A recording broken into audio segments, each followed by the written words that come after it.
Happy Women's Day. I'm Priyanka Chandorkar and today I'm here to talk about unlearning to lead. So I have some questions here with me and let's get ahead with it. What's the one belief about yourself that had the longest run? The one that sat in the driver's seat of your career and longest before you finally threw it out? Okay, so to be honest, for a very long time, I believed that a strong leadership meant keeping a very tight grip on the execution, a full control, oversight of everything, staying close to the dependencies, staying ahead of everything and making sure nothing slipped. Not only on professional front, but also on the personal front. I believe I had the same with me always on my driver's seat. And that belief worked very well for me, especially with all the complex programs where coordination really mattered in the professional front. Also very well on my personal front because I was able to keep my house at the top. I was able to make sure my child is getting all the required needs and I'm not going wrong as a mother. But over the time though, I did realize that this was a downside. I was helping run things smoothly at home, in my professional life, but I was stepping in too much. I was controlling everything. Teams did execute well, but they relied too much on me. At home, every decision was not concluded until it was aligned with me. So unlearning was realizing that a bit of messiness, inaccuracies, imperfection is okay. It isn't a big problem. So it's how people learn to think.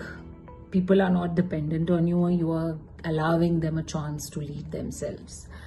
So today I focus more on being clear about the goal, about the outcomes, and less about controlling how we are even getting there, which may be uncomfortable at times, but that's how the way it is. Next one. What label have you outgrown? I have outgrown the label of being a constant fixer. Turns out fixing everything myself wasn't leadership. It was just making sure all the problems keep coming back to me. So I'm the solution. Let's go ahead with the next question. What version of you had to retire for you to lead the way you do today? So I would say the version that had to retire was the one who felt responsible for holding everything together. Earlier in my career, I was very hands-on, everything, closely managing dependencies, stepping in early, making sure everything stayed on track. Worked very well for me earlier in my career. I was appreciated, I was recognized. Of course, that gave me a boost. But over time, I realized that with all of this, I was being the central point. I was limiting how much others could take accountability and ownership for. And to lead the way I do today, I have to let go being that central point. Let go of the control and shift, creating more clarity, more trust, so that the teams could lead even without me, without waiting for me, basically. Yeah, I think that was it. And next question, was there a compliment you received growing up that actually limited you? Yeah, it did. I think you'll realize this pretty late, that these compliments, they of course boost your morale, they make you do what you've done, but there are some limitations. You start binding yourself by them. For me, growing up, I was often not like a typical girl, right? And I was often being told that you're very strong, you're independent, you can handle it all. With of course, that made me feel very good at that time, but it was like a compliment. I was living by that, especially because I was very ambitious. I was very focused on my career. I am still. But what later I realized was that it quietly taught me that all the things I did have to be done on my own. That asking help was not acceptable.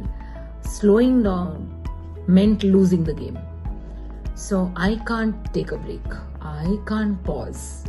That is the belief I grew myself with. Yeah, and I'm now trying to unlearn this. And I see strength in not only carrying everything yourself, but sharing the workload. Okay, let's move on to the next question. What is something women are praised for that actually keeps them small? Again, I think it will be something similar, but I do know women, whether it's in my team, at home, I'm seeing that women are often praised for being endlessly available. Even our mothers, right? Always available. Always saying yes to everything you ask for. Always accommodating. Always stepping in. That is how we are cultured. That's how we women have been. Now, unlearning this is a big thing for us. This all sounds positive, but it quietly teaches us our value comes only from overgiving. The downside is that it makes harder to set boundaries. It makes it difficult to prioritize your growth. And this is what I've learned. And that I believe there shouldn't be any shame in delegating or outsourcing, right? Choosing where to step back often is what allows us to focus on the other things which truly matters. So, yeah, it is important to unlearn this if you are being really praised for being endlessly available. And there's a game we have to play now. Finish the sentence round. Let's get started.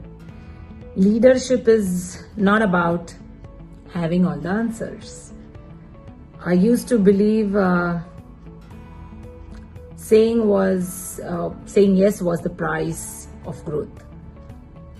I no longer apologize for taking up my time or space. Women are not too much, they are powerful. I feel powerful when I delegate and don't take it back. I feel small when I silence myself to keep the peace. Success cost me my habit of saying yes automatically. I wish more women knew delegating is not a problem or a character flaw. The word bossy actually means a woman with a conviction or a woman with an opinion. Next, I am still unlearning. Equating calm is not equal to not caring. So, yeah, thank you. And the last question. If a movie had to be remade with you being protagonist, which will that be and why? I would say The Devil Wears Prada. And why? Because it does reflect the phase of ambition, intensity, then the realization that growth isn't just about endurance, it's also about choosing the values as a leader. Yeah.